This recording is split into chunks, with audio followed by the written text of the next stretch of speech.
सबसे पहले सबको धन्यवाद यहाँ पे आने के लिए। और कांग्रेस पार्टी ज्वाइन करने का जो निर्णय था वो 19 में रिज़ाइन किया। उस वक्त एक चीज़ क्लियर था कि देश में जो सरकार जिस दिशा में देश को लेके जाना चाहता है वो सही दिशा नहीं है, वो गलत है।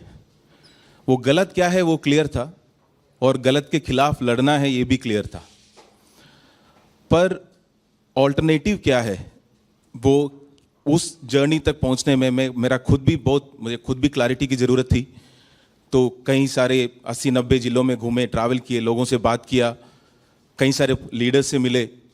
तब ये क्लियर हुआ कि जिस दिशा में देश को मैं चाहता हूं कि चले वो कांग्रेस पार्टी लेके जा सकती है, और कांग्रेस की आइडियोलॉजी उसमें आगे लेके जा सकते हैं। सपना क्या है? जहां पे हर नागरिक अपना उनको अधिकार मिले, अपना सपना देख पाए, वो सपना पूरा करने का कोशिश कर पाए, उसमें सरकार उनका मदद करे, और अगर नहीं करे तो उसी सरकार से सवाल पूछने का उनका हक हो। सिर्फ सपना देखना एक नागरिक वो नहीं है। अगर सपना पूरा करने में सरकार क्यों नहीं उनकी मदद करते हैं, वो उसके सवाल पूछना भी जो एक नागरिक का अधिकार है। जो 2014 से मैंने जो नोटिस किया वो एक चीज थी कि हम बहुत मुश्किल से प्रजा से नागरिक बने थे। कई सारे राजा पहले भी थे। प्रजा से हम नागरिक बने क्यों? क्योंकि प्रजा सवाल नहीं पूछ सकते थे। सवाल पूछे तो तुरंत राष्ट्रद्रोही या राज्य के खिलाफ बोलने वाले ऐसे माने जाते थे। तो पहली बार हम बहुत मुश्किल से सवाल पूछने लग रहे थे। जैसे आरटीआई हो, जितने अधिकार सरकार ने नागरिकों को दिया उसके तहत वो सवाल पूछने लगे थे कि तुरंत आके बोल दिया कि आप सवाल मत पूछो, हम आपको कुछ देंगे, आप चुपचाप रहिए, उसको रिसीव करिए। उसके अलावा अगर कुछ पूछेंगे, सरकार की आलोचना करेंगे तो उसको हम देश की आलोचना के तुलन कर लेंगे, और अगर सरकार से सवाल पूछेंगे तो आपको देशद्रोही माना जाएगा। ये बात से मैं बिल्कुल सहमत नहीं था।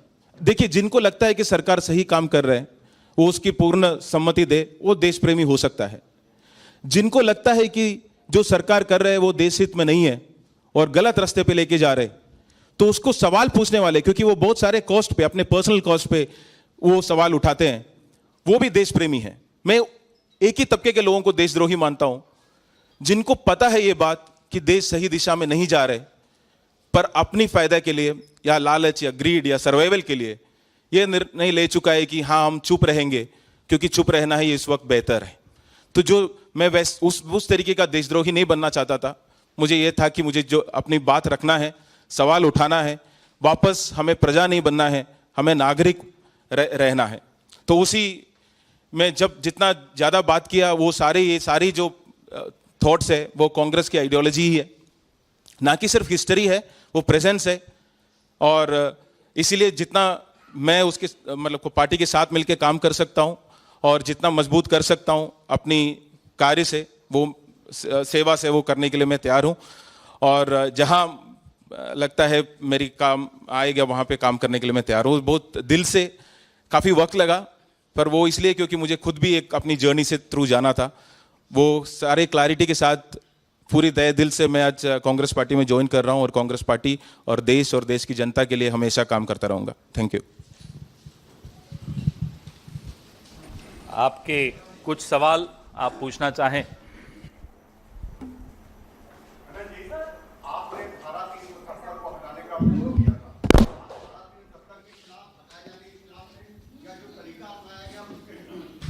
नहीं, मैं उस वक्त भी इस बात को क्लियर रखा था कि 370 हटाना है नहीं हटाना है वो एक सरकार का निर्णय हो सकता है, पर उसके बाद अगर एक पूरा प्रदेश को आप ये निर्णय करते हैं कि हम उसको बंद कर देंगे, जिस तरीके से वहां के सारे लीडर्स को, एमपी को, मान लीजिए ये बात दिल्ली में होता है कि जितनी जर्नलिस्ट है, जितनी एमपी है, जितने एक सीएम है, उन सबको जेल डाल दिया जाए, यहाँ की ट्रांसपोर्टेशन बंद किया जाए, यहाँ की टेलीफोन बंद किया जाए, यहाँ की इंटरनेट बंद किया जाए, तो क्या वो सही है?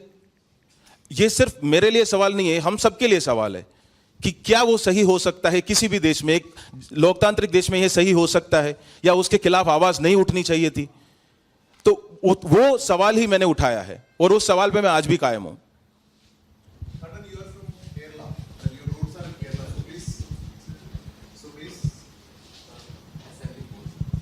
So please tell something in Malayalam for your audience in Malayalam. Are you ready to cooperate with the KPCC?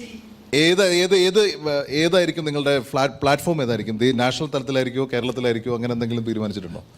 Okay, ഞാൻ കേരളത്തിലാണ് പഠിച്ചു വന്നത് 12 വരെ. പക്ഷെ അത് കഴിഞ്ഞിട്ട് ജാർഖണ്ഡിലാണ് എഞ്ചിനീയറിംഗ് ചെയ്തത്. ജാർഖണ്ഡ് BIT മെസ്ര അവിടുന്ന് എഞ്ചിനീയറിംഗ് ചെയ്തു. പിന്നെ അത് കഴിഞ്ഞ് വർക്ക് ചെയ്തത് നോയിഡയിലാണ്. നോയിഡയിൽ വർക്ക് ചെയ്ത് കഴിഞ്ഞ് കല്യാണം കഴിച്ചിരിക്കുന്നത് ഹരിയാനയിൽ നിന്നാണ്. മത്ലബ് ഹരിയാന. അത് കഴിഞ്ഞ് ജോലി ചെയ്തത് മിസോറമിലാണ്, ഡൽഹിയിലും മിസോറമിലുമാണ്, നോർത്ത് ഈസ്റ്റിലും. പിന്നെ അത് കഴിഞ്ഞ് വർക്ക് ചെയ്തത് സിൽവാസ ഗുജറാത്ത് ആ ഏരിയയിലാണ്. അവിടെ നിന്നാണ് രാജിവെച്ചിരിക്കുന്നത്. ഇപ്പോൾ താമസിക്കുന്നത് മഹാരാഷ്ട്രയിലാണ്. എന്തുകൊണ്ടാണ് കോൺഗ്രസ് സെലക്ട് ചെയ്തത്? എന്തുകൊണ്ടാണ് കോൺഗ്രസ് സെലക്ട് ചെയ്തത്? വളരെ ഇത് പൗരന്മാരുടെ പാർട്ടി ആയതുകൊണ്ടാണ്.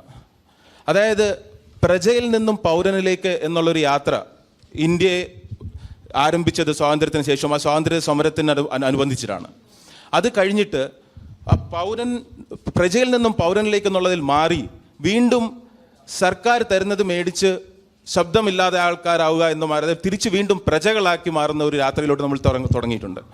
ആ തിരിച്ചുള്ള യാത്ര എത്രയും പെട്ടെന്ന് നമ്മൾ നിർത്തുകയും തിരിച്ച് പൗരന്മാരാകാനുള്ള യാത്രയിലെ ഏറ്റവും ഉചിതമായ പാർട്ടി കോൺഗ്രസ് പാർട്ടിയാണെന്നുള്ള ഉച്ചബോധ്യമുള്ളതുകൊണ്ടാണ് കോൺഗ്രസ് പാർട്ടിയിൽ ജോയിൻ ചെയ്യുന്നത്. ഈ പ്രവർത്തന മേഖല കേരളമായിരിക്കുമോ അതോ ദേശീയ തലത്തിൽ മൊത്തത്തിലായിരിക്കുമോ? ഇല്ല, അത് പാർട്ടി തീരുമാനിക്കുന്നതനുസരിച്ചിരിക്കും. പ്രത്യേകിച്ച് നിയമസഭാ തെരഞ്ഞെടുപ്പ് കേരളത്തിൽ വരാൻ പോകുന്ന സമയമാണ്. അതെ, പക്ഷേ പാർട്ടി തീരുമാനിച്ചനുസരിച്ചിരിക്കും. കാര്യം ഞാൻ ഇന്ന് ജോയിൻ ചെയ്തേ ഉള്ളൂ. അതുകൊണ്ട് എന്താണ് റോൾ, എനിക്കുള്ള റോൾ എന്നുള്ള കാര്യം എനിക്ക് ക്ലാരിറ്റി ഇല്ല. ഐ വിൽ जस्ट टेल कि जैसे मैं केरला से हूँ पर पढ़ाई किया झारखंड में और नोएडा में काम किया. उसके बाद वहाँ पे कहीं NGO में जुग्गी में एक मोटरोला सेमीकंडक्टर कंपनी में काम किया. शादी किया हरियाणा से और उसके बाद मिज़ोरम में काम किया 3 साल, मिज़ो सीखे. उसके बाद सिलवासा में रहा और अभी पुणे में रहता हूँ महाराष्ट्र में. तो सवाल ये था कि आपका कार्यस्थल क्या होगा, तो वो थोड़ा मुश्किल है मेरे लिए बताना. मैं जहाँ जहाँ रहा हूँ सबको अपना ही मानता हूँ और जितना मेरे से हो सकता है और जहाँ के पार्टी का डायरेक्शन है उस हिसाब से काम करने के लिए रेडी हूँ.